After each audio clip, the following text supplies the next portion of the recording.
Greg here with Ponderings of Christmas with Pastor Greg, and I want to talk with you today about the nativity scene.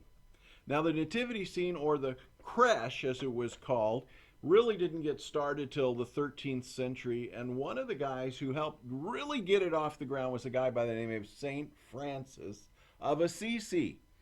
And the purpose of this was to teach illiterate people about the Christmas story. Now, you remember where the Christmas story begins. We find it in Luke chapter 2.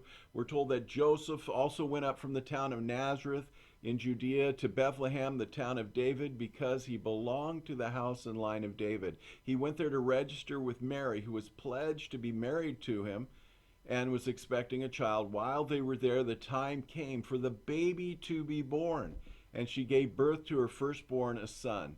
She wrapped him in cloths, placed him in the manger, because there was no room for them in the inn.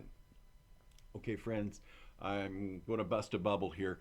The inn really was the guest room, the guest house. Bethlehem was too small to have professional inns.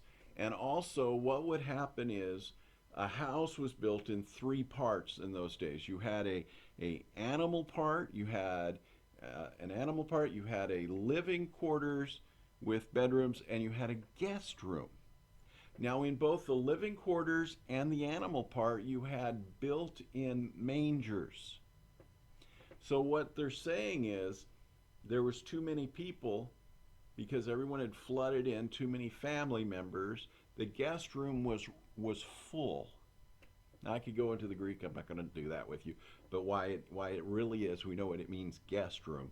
And so what happened was Mary has the baby. Now, the baby could have been born in the main living quarters, or could have been born in the animal living quarters, because they put mangers in both, because some of the more precious animals and some of the young baby animals would be taken into the house itself, and they would wander in and feed in there, because the animals were very important to their culture.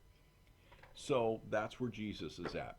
Now, why the manger scene?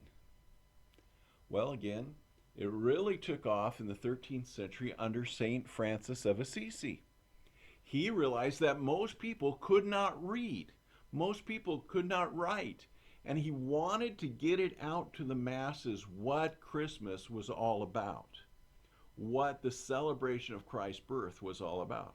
And so he created a play, a living play, with animals and everything, and people coming in, and the manger scene you often have up on your mantle of your fireplace or somewhere in your house.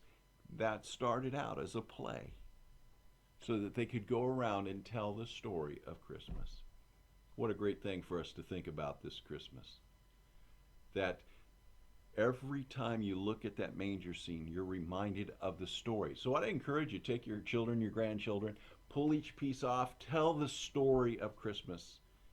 And then also, as you go through your daily life, would you take the time to tell the story of Christmas to your loved ones and your neighbors? Well, till next time,